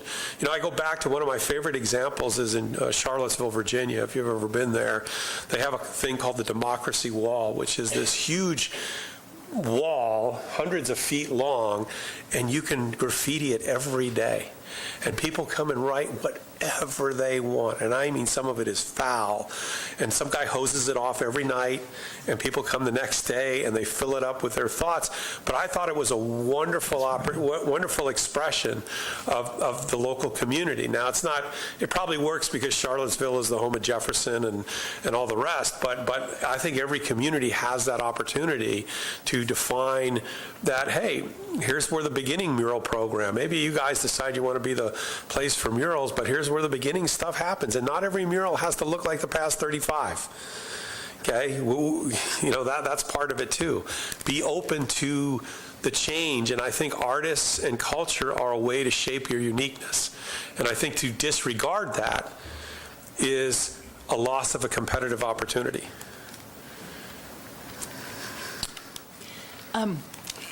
I want to go back a little bit to the millennial. Yes. And, you mentioned the snow globe event that South Lake Tahoe has done, which I'm familiar with. But can you succinctly identify some of the key elements or the things that are key attractions to the millennials? Yeah, outdoor recreation, beer, good food, places where groups can go and engage. I think those are sort of the basics that you got to do well. You have those elements here. Mm-hmm. It's just tweaking the message the right way. Tweaking the message the right way to get to them. But you have all those basic elements. I mean, I think, food. And again, it doesn't have to be high-end food. It's good street food. It's taquerias. It's, you got a lot of it here. It's the coffee shop that's not the chain coffee shop. It's experiential. It's more and more experiential, I think, is the way I would sort of categorize that. So, sleepy coastal town and looking for millennials doesn't seem like it's not in the first 2 weeks of December, no. Okay, but is a segment there's probably a boomer segment that would like to discover a sleepy little town. Bring your book. You can have so much fun with it. We got so much to do. Bring your book. Go counter to the the expectation. Get people to go, whoa, where's that coming from? Hey, this is a great destination to bring your book. You can have so much fun on creativity, but no, that's not the millennial message. No. Do you find that creating a message can deter anybody? I was just thinking about how you said that, but we went to Hawaii as a family, and my son and I did every activity Hawaii has to offer. Right. And my wife and my daughter sat by the lagoon and read the whole time. So, and all of us had a great time. So, but does somebody read Sleepy Coastal Town and say, oh, that's the last place I want, I'm not going to go there? Or do they find their message somewhere else and are still drawn? I think that's, if you're going to attract an active kayaker, that's not the message, okay? But you're not. I think the most important thing is to be authentic in your voice. Hey, this is the time we locals love. It's the sleepy town place. Bring your book. We got great little restaurants. Set the expectation. And again, once you try and be the master of everybody, you fail. You have to focus on, what? There are people, I'm sure that the only time they would ever want to come here is the first 2 weeks of December, because it's what they feel, it's what they like, it's what they love. And so, you're going to attract those people. And they're like, I'm never coming in July. That's okay. We don't want you to come in July. We want you to come we got a place for you the first 2 weeks of December. Bring the book. Just to interject really quick, I just want to mention one of the things that we're kind of putting into place with this is putting together these small groups to, outside of what I know or what I'm privy to, and really have them come in and give us their take on that specific market for these little niches that Carl's talking about. Our first one, we're meeting today at 11, which is the biker and adventure market. So we're actively going out for people in our communities that fit those little demographics, whether it's art or the biker and athletic market, and hearing what those people look for and use as a driver going to tourism markets. So I think that'll help bring a lot of this around. It's not just working in a box of what I know or what you guys know. We really have to get outside of ourselves to find out what people really want in those markets. So I think that's really good. But I don't know if you guys want to open up to public comment. We only have about 30 more minutes, or because we could noodle that forever, I think. I think it's fine time. One last comment. Your greatest source of opportunity is in your community. Okay, that's your greatest resource, is in here. The question is, how do you tap it? How do you ask? How do you put the right people in the room? How do you assemble it? But that is your greatest source of opportunity, is looking inside. How do you start that art program for the graffiti artists? How do you that's your opportunity, guys. Don't always look outside. Okay, inside is key. So thank you. And I'll wait for other questions. Carl, why don't you come sit you, over Carl. here and you can answer okay, great. if people have questions for you, and we'll let people do public comment. And I would like to open the floor, public comment.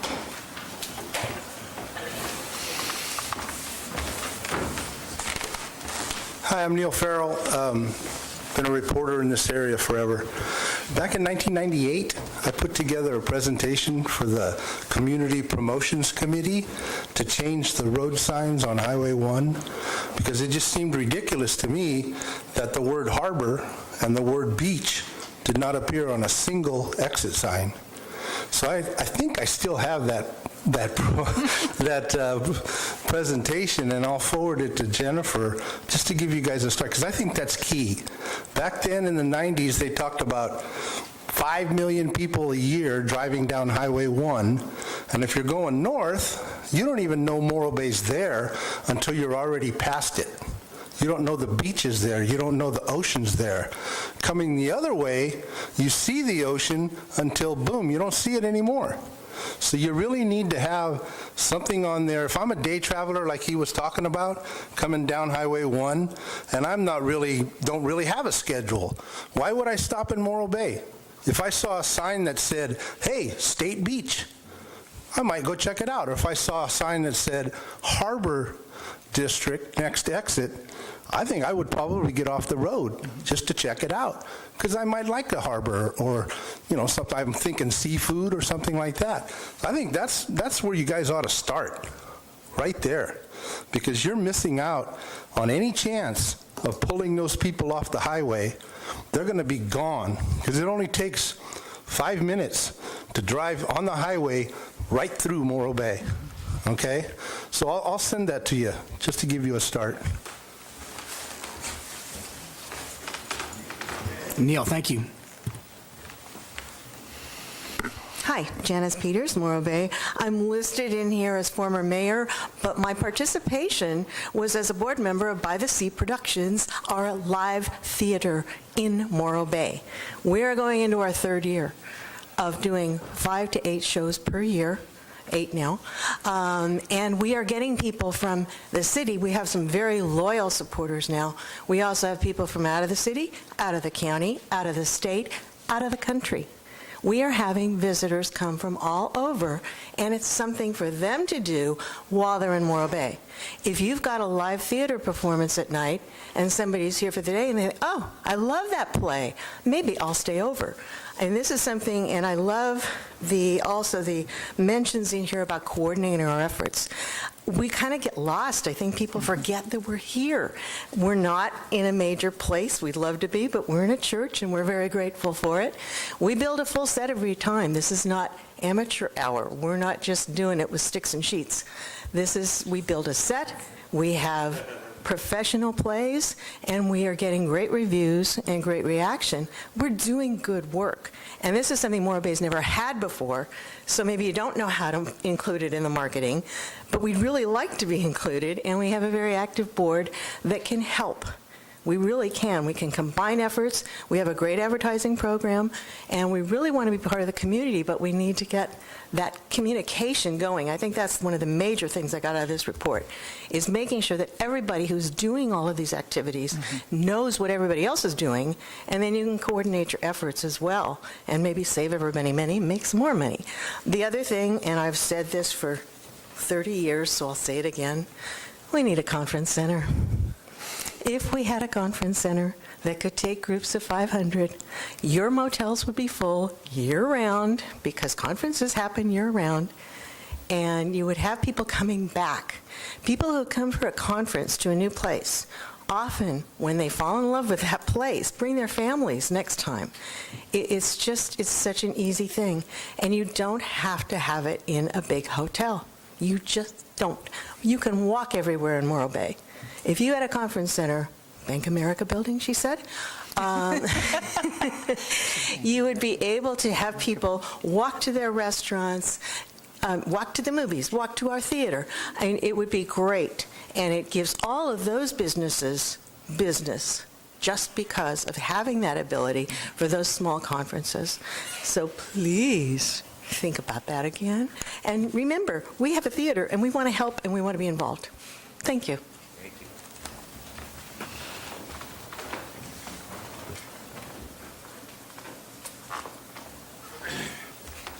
Hi, Ken McMillan, business owner in Morro Bay. The one thing when I was sitting here listening is long-term. You need to have a long-term plan for this. Consistency. Then you hear comments, well, we did this in 1998. Here's where I see the problem. We are a small town and we micromanage everything. And I don't mean the board, I mean all the way around this city. Everybody micromanages. We have too much time on our hands. We need to let the organizations that work for us do their job. We watch, we set the parameters. When they step outside the parameters, that's when but let them manage within that. We don't do it. I mean, when I say we, I know it's a big we, but I look around and I see it with we change administration in the city every couple of years. The board changes, our board changes, and, all sorts of things change. But every time that happens, so doesn't the plan, because somebody new gets involved and somebody gets in and manages it, or micromanages it. We need to have that plan. We need to, this is the difference with the private sector and the public sector. I mean, in my life, my career, we had a plan and we stuck with it. And it changed because the plan wasn't a good one.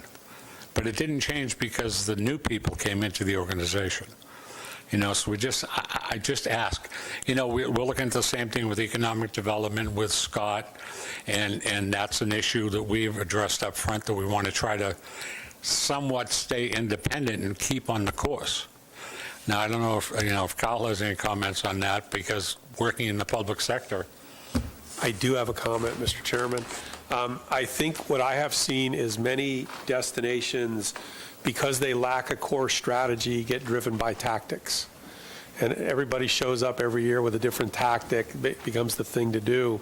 I think you have a unique opportunity here to step back, clarify the strategy, which we've done here, and say, hey, does this fit with the general strategy? You can always ask every few years, is the strategy still viable for us to be, a niche and to differentiate? And that's a fair question to ask. That should be asked. But I think the challenge is destinations that don't have that core strategy and direction get whipsawed by tactics every year. It's a very common thing that I've seen. Tactically driven versus strategy driven.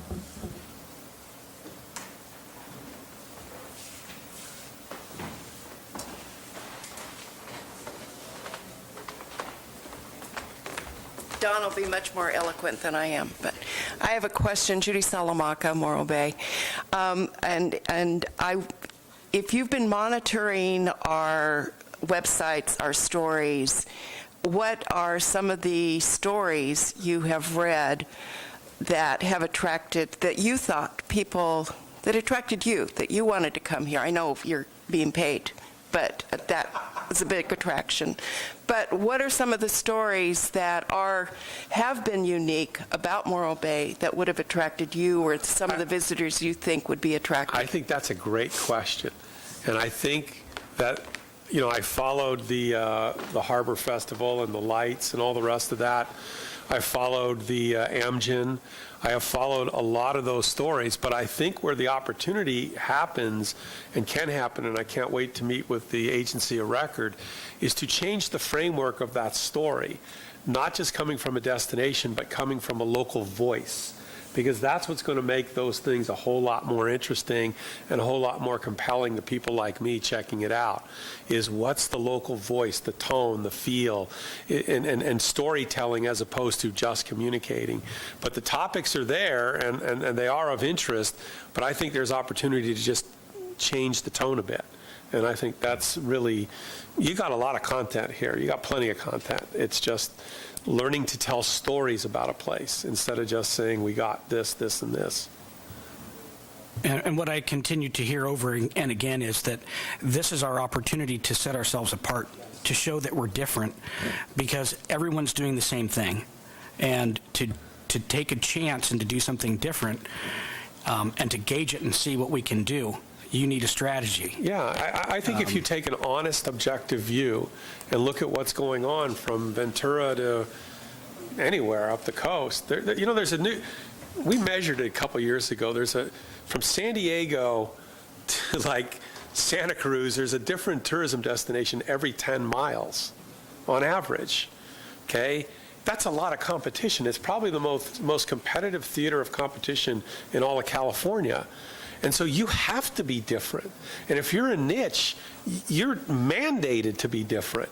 You can't just do what everybody else is doing. You have to find ways to differentiate, whether it's tone, whether it's content, whether it's advertising, website, whatever it is. How is this making us different in a way that makes sense to potential visitors? To do otherwise, you're just becoming a commodity destination on the coast.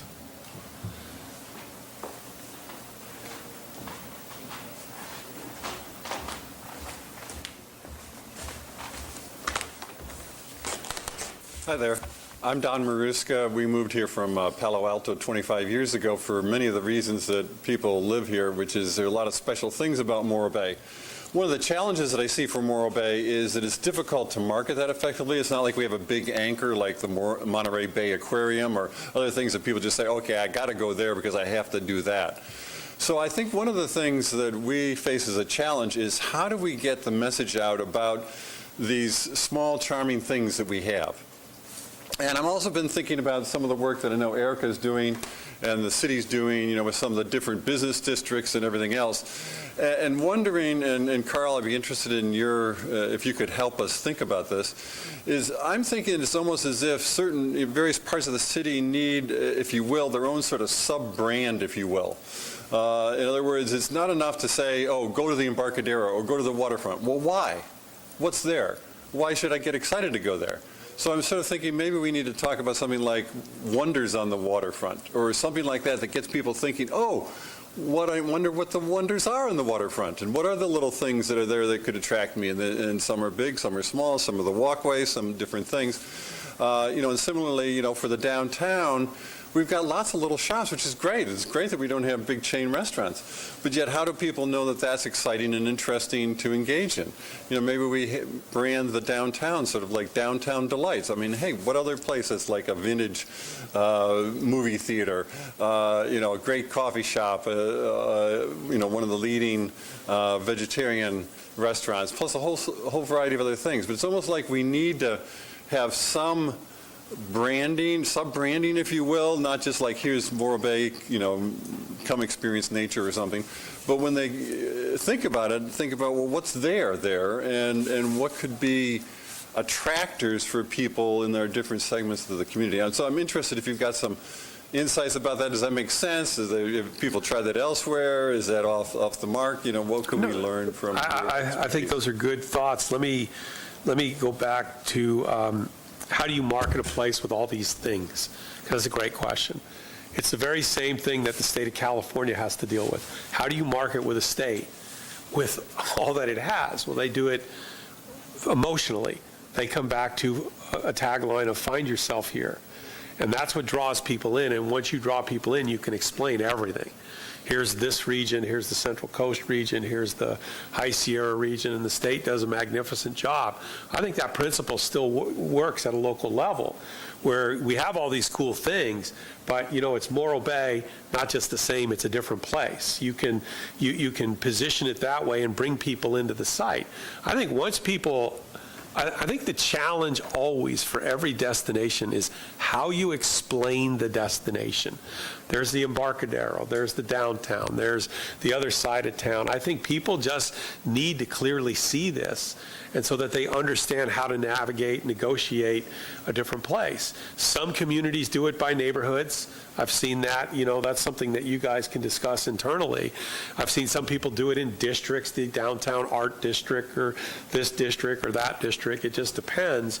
But I think the bottom line is you want to ease the connection of the visitor to your place, whatever that may be. And that may start on the highway, with a sign, and that may be better internal signage, or it may be, hey, we really do need to look at creating separate little regions in the community. I don't know the answer. But the fundamental bottom line is connection, is how people connect from website to highway to community to, different parts of the community. Connection is always the thing that you want to seek. So that may be a solution, but I think you got to take a more strategic, holistic approach at it.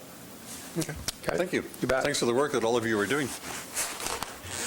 If I can say something on that, I can't remember that gentleman's name, but Don has a lot of great tagline terms. He's a guy we want to use the assets that he has there. But I think that's easier to market maybe once they're here, too. The little booklet that you're doing right now with the coupons and stuff, guests seem to love those things.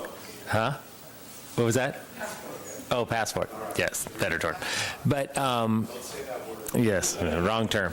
But once we have the people here, it would be neat to have a little map book of maybe regions, so that gives them the idea of, gosh, I'm glad we came. We have to come again and spend another day and see this district, or maybe it should be a 2-night stay. I really liked some of those ideas. I come from the ski industry, where everybody has a trail map, and you got to explore all these different parts of the mountain to get it. And so whatever you guys do, I'm sure on a tactical level, you have the opportunity to do. But the more people experience, the more they like.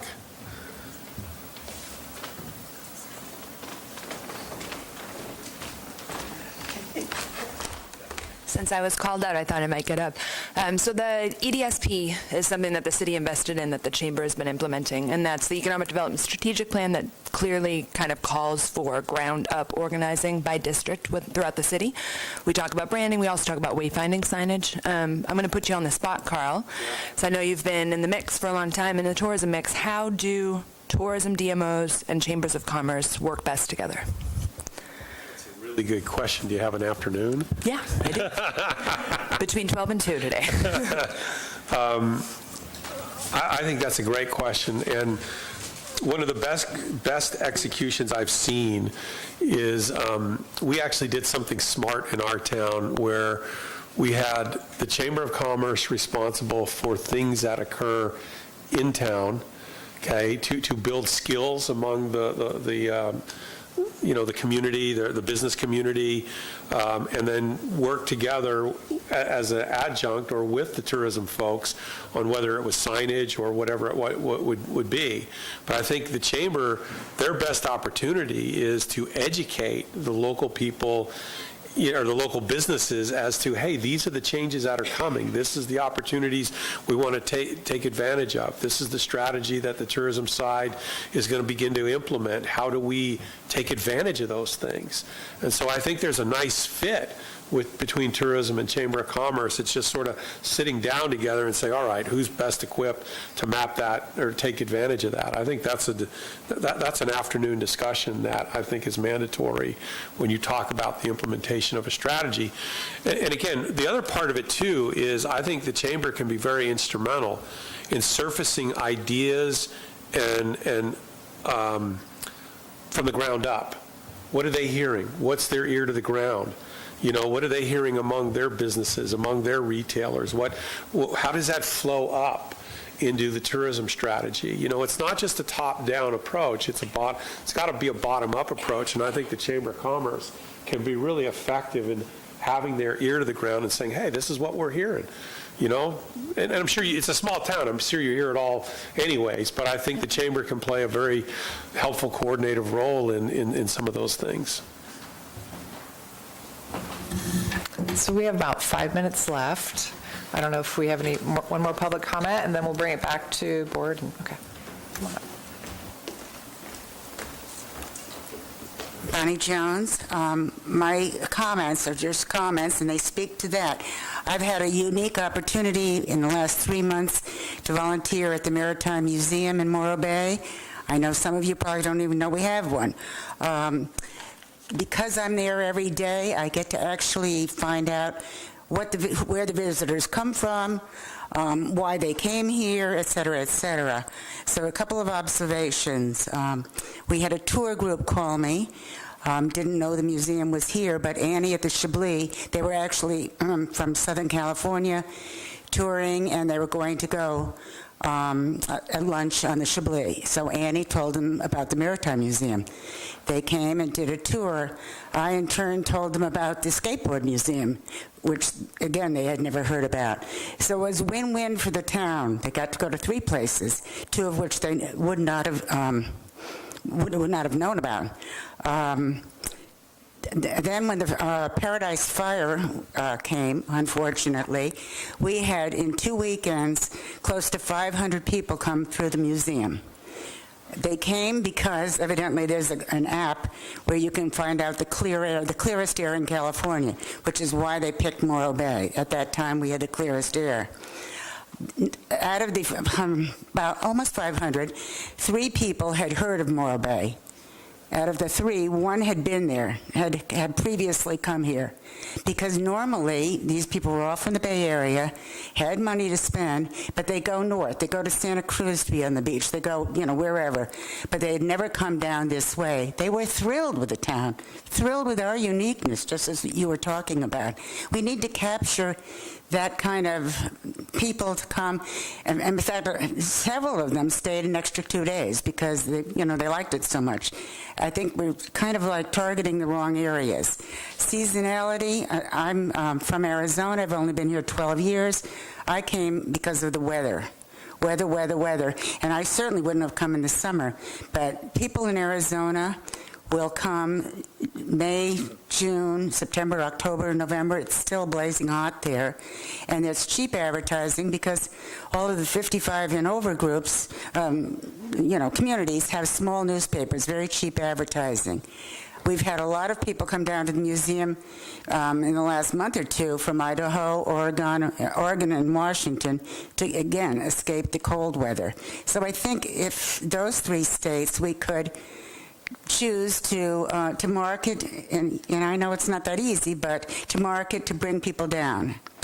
Those are the, as Janice was saying, we have a new theater in town, but we also have new museums. Bonnie, thank you so much. I'd like to bring this back to the board. Yes, Carl? Mr. Chairman, one closing comment. I want to thank the board very much for believing in the project. I want to thank Scott for his support and Jennifer and her team for helping to get everybody organized, and it made my job a lot easier to do, and I appreciate the opportunity and the feedback. I think you've got a terrifically supportive community. You're one of the 3 most different destinations on the coast: Mendocino, Santa Cruz, and you. Okay? Think about that. You're different from everything else, so it's been a pleasure.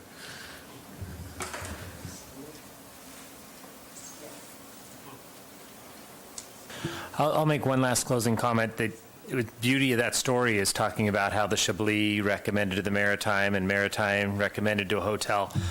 We had some friends come and stay 2 days before we could come back, and they were in this town for 2 days, and I'm telling you, they made as many friends as we have in the year that we've been here, because it was slow season again, and they're meeting with shop owners. Everybody they met was a shop owner, local business owner. Nobody else there, so you have the time, and that is where we're different. I don't think you're getting that in Newport Beach. I don't think those businesses have the owner sitting at the front desk. I really enthrall with that idea of how to market that and not turn off millennials. So it's a challenge, but I kind of see something that maybe we as a board, we can enhance.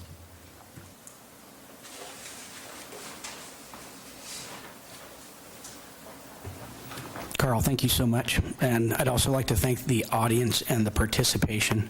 I think that the comments are really critical, and I think that further working together and bringing these groups together, we need to get moving, and we can't do it without you. So I really appreciate all the honesty and directness, and the strategic plan that we are putting together right now is going to really help us, going forward, not just this year, but in the next 5 to 10 years. So it's time for us to set ourselves apart. We really, our difference matters, and I think that we can really take that to our advantage. So again, Carl, thank you. And we're going to call this meeting to an adjournment. Do you have one more comment? Could I do a future agenda item? Right? Could we possibly have, in the February TBID meeting, that's over 30 days away, mental marketing, they're doing like a 6-month review. They could bring concepts to present how they will implement this strategic plan? I'd like to add that to the agenda. Can I interject real quick? This strategic plan will be going to council probably in February, probably the second meeting in February. We're just looking to plot out the whole next 6 months. So maybe that might be the right player. Maybe after it goes to council, then it would come back to this committee or this board, and maybe that's when mental marketing would be engaged. Just a thought, but happy to support either direction. Sure, I just think we should present it to mental marketing now that we're going to be wanting feedback on this. Sounds good. Yep, thanks. Yeah, just a real quick comment, and I see Marianne in the audience, and as I read through all this and I've seen all of it, I kind of have a question to mental marketing. Do you feel like this does provide you a solid enough roadmap that you can go forward and I mean, certainly in conjunction with us, we're not putting all the burden on you, but I totally agree with Taylor. I would, the sooner the better we can hear how you begin to see in the phases of that, so. They're coming in for their 6-month review soon, Yeah, so we right. can, I'll talk with them about bringing Okay. something in for that Okay. as well, okay? Fantastic. Thank you all again, and call this meeting to adjournment at 10:59. There he goes.